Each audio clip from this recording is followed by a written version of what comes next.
Article 44 पे आजकल जो इतनी बहस चल रही है और जो विवाद बना हुआ है, इसका दो समाधान है। पहला तो ये कि जो यूनिफॉर्म सिविल कोड कहा जा रहा है, इसमें से यूनिफॉर्म हटा दिया जाए, इंडियन जोड़ दिया जाए, यानी इसका नाम रख दिया जाए इंडियन सिविल कोड। क्योंकि भारत में सैकड़ों ऐसे कानून हैं जिसका पहला शब्द इंडियन होता है। Indian penal code, Indian tax code, Indian education code, सब में पहला शब्द इंडियन होता है। तो एक तो यह कि नाम इसका अगर बदल दिया जाए तो आधा विवाद यहीं खत्म हो जाएगा। दूसरा, इसके बारे में पूरे देश में जन जागरण किया जाए।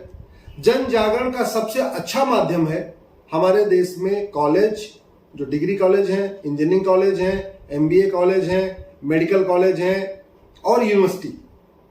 इसलिए मैं देश के सभी जितने भी हमारे कॉलेजेस हैं, सबके प्राचार्य से हाथ जोड़ के निवेदन करता हूं, सभी यूनिवर्सिटी के वाइस चांसलर से हाथ जोड़ के निवेदन करता हूं, आप अपने यूनिवर्सिटी में, अपने कॉलेज में इंडियन सिविल कोड के ऊपर एक कम से कम लेक्चर जरूर रखिए।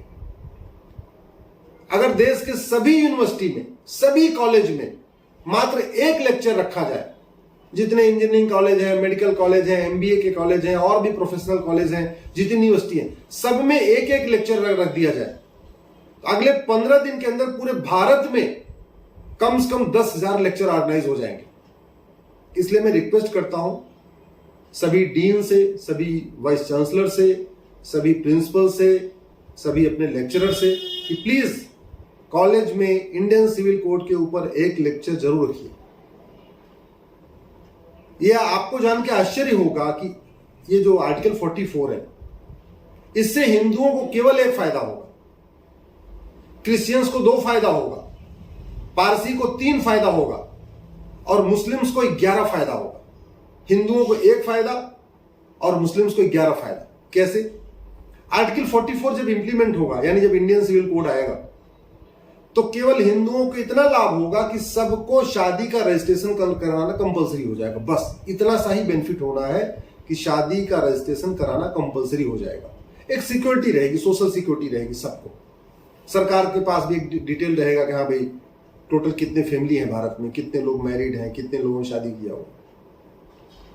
क्रिश्चियंस को 2 फायदा होगा, एक तो शादी का रजिस्ट्रेशन कंपलसरी हो जाएगा, दूसरा बेनिफिट ये होगा जो उनका कूलिंग पीरियड है, अगर वो डिवोर्स के लिए अप्लाई करते हैं तो उनको 2 साल तक इंतजार करना होता है, जबकि हिंदुओं में जो कूलिंग पीरियड है वो मात्र 6 महीने का है। मुस्लिम और क्रिश्चियंस में जो कूलिंग पीरियड है 2 साल का है, तो उनका भी कूलिंग पीरियड 6 महीने का हो जाएगा। तो उसका फायदा ये होगा कि जो 2 साल तक इंतजार करना होता, जहां वाइफ हस्बैंड दोनों रेडी हैं डिवोर्स लेने के लिए, इसके बावजूद 2 साल वेट करना पड़ता है, वो खत्म हो जाएगा। पारसी को 3 फायदा होगा। पहला तो ये उनकी शादी का रजिस्ट्रेशन उनके यहाँ पे कंपलसरी हो जाएगा। दूसरा, उनको विरासत और वसीयत में इक्वल राइट हो जाएगा बहन बेटियों को। वो पारसी से शादी करें, गैर पारसी से शादी करें, अपनी कम्युनिटी के बाहर शादी करें, उनको विरासत और वसीयत, सक्सेशन और इनहेरिटेंस का इक्वल राइट बना रहेगा। लेकिन मुस्लिम बेटियों को तो 11 फायदा होगा। सबसे पहला फायदा, शादी विवाह की उम्र समान हो जाएगी। अभी उनकी 9 साल चल रही है, वो 18 साल हो जाएगी या 19 साल या 20 साल, अभी तो पार्लियामेंट में तय होगा। जो भी होगा कम से कम 18 साल तो होगी। तो स्वाभाविक सी बात है हमारी मुस्लिम बेटियां भी पढ़ेंगी, साक्षर बनेंगी। 18 साल के बाद शादी होगी तो उनका स्वास्थ्य भी अच्छा रहेगा। समझदार हो जाएंगी तो उनकी प्रताड़ना कम होगी, उनका मेंटल टॉर्चर कम होगा।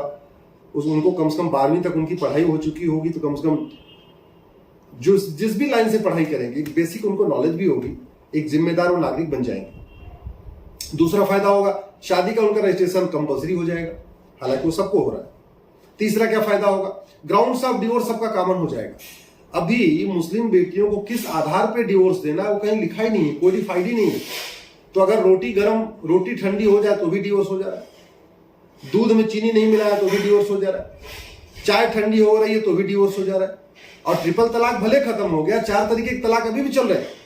तलाके हसन चल रहा है, तलाके एहसन चल रहा है, तलाके बाइन चल रहा है, तलाके किनाया चल रहा है। और ये चारों तलाक ईमेल के जरिए होता है, व्हाट्सएप के जरिए होता है, कुरियर के जरिए होता है, इस तरीके से चल रहा है। तो ग्राउंड्स ऑफ डिवोर्स भी कॉमन हो जाएगा हिंदू, मुस्लिम, पारसी, ईसाई के लिए। तो फायदा क्या हो, सबसे ज्यादा फायदा होगा मुस्लिम बेटियों को। प्रोसीजर ऑफ डिवोर्स सबका एक हो जाएगा कि भाई देखो एक्स्ट्रा जुडिशियल तलाक नहीं होगा, सारे के सारे तलाक कोर्ट के जरिए होगा। तो हिंदू, क्रिश्चियंस, पारसी में ऑलरेडी कोर्ट के जरिए ही डिवोर्स होता है। किसका नहीं हो रहा है? मुस्लिम बेटियों को। तो फायदा किसको होगा? मुस्लिम बेटियों को। इसी तरीके से गुजारा भत्ता, मेंटेनेंस, भाई तलाक हो गया, अब बेटी कहां जाएगी? उसके पास भरण पोषण कोई रास्ता नहीं है, पिता बूढ़े हो चुके हैं, भाई अपने अपने परिवारों में व्यस्त हैं, तो बेटी की देखभाल कौन करेगा? गुजारा भत्ता कैसे मिलेगा? तो अभी हिंदू, जैन, बौद्ध, सिख में तो गुजारा भत्ता मिलता है, हमारी मुस्लिम बेटियों को गुजारा भत्ता नहीं मिलता। यानी जब इंडियन सिविल कोड आएगा तो एक फायदा ही हो जाएगा हमारी मुस्लिम बेटियों को, उनको भी गुजारा भत्ता मिलेगा। अभी हमारी मुस्लिम बेटियों को गोद लेने का अधिकार नहीं है बच्चा, इंडियन सिविल कोड आएगा उनको गोद लेने का अधिकार मिल जाएगा। अभी उनको बच्चे के भरण पोषण का अधिकार नहीं है, डिपेंडेंट है, वो भी मिल जाएगा। अभी उनको प्रॉपर्टी का इक्वल राइट नहीं है। इस्लाम में बेटा और बेटी को इक्वल ट्रीट नहीं किया जा रहा है आज की डेट में। जब आर्टिकल 44 इंप्लीमेंट होगा, इंडियन सिविल कोड आएगा, तो हमारी मुस्लिम बेटियों को भी सक्सेशन और इनहेरिटेंस यानी विरासत और वसीयत का इक्वल राइट मिल जाएगा। एक पति एक पत्नी का नियम सब पे लागू हो जाएगा। तो हिंदू, जैन, बौद्ध, सिख पे तो पहले से लागू है। फायदा किसको हुआ? हमारी मुस्लिम बेटियों को। मां बाप के, माता पिता के देखभाल का अधिकार सबको मिल जाएगा। तो वास्तव में जो उसमें सबसे ज्यादा प्रॉब्लम आ रही है हमारी मुस्लिम बेटियों को है। अगर भाई नहीं है और शादी हो गई है तो उनको ये राइट नहीं है कि अपने माता पिता की देखभाल कर सके, माता पिता की प्रॉपर्टी ले सके, माता पिता के घर में आके सेवा कर सके। नहीं है, राइट ही नहीं। तो फायदा किसको हुआ?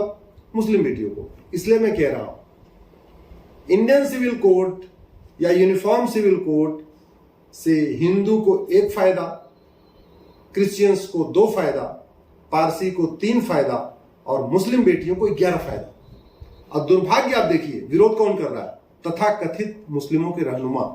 क्यों? क्योंकि उनको लगता है हमारे हाथ से सत्ता निकल जाएगी, इसलिए उसका विरोध कर रहा है।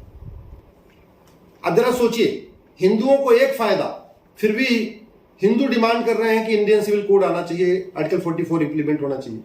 मुस्लिम्स को 11 फायदा, फिर भी मुस्लिम्स की बात करने वाली पॉलिटिकल पार्टियां, NGO, personal law board, Jamiat Ulama Hind इसका विरोध कर रहा है। जानते हैं क्यों?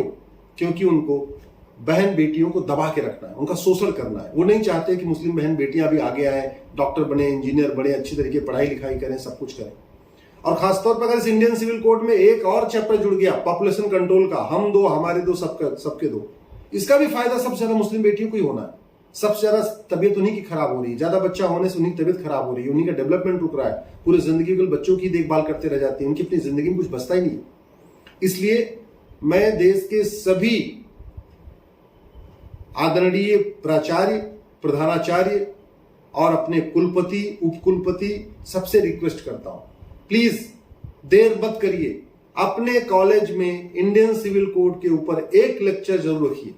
मैंने तो अभी तय कर लिया कि जब तक ये इंडियन सिविल कोड नहीं आएगा, आर्टिकल 44 इंप्लीमेंट नहीं होगा, तब तक नई PIL नहीं करूंगा, कोर्ट कम जाऊंगा और देश में ज्यादा घूमूंगा। जहां जहां पे मुझे इन्विटेशन आ रहा है, मैं हर जगह जा रहा हूं। मैं लगातार बाहर निकलना मैंने शुरू कर दिया है, बाहर भ्रमण कर रहा हूं। आपके भी कॉलेज में अगर प्रोग्राम है तो आप कांटेक्ट करिए। अगर मेरे पास समय रहा तो मैं जरूर आऊंगा।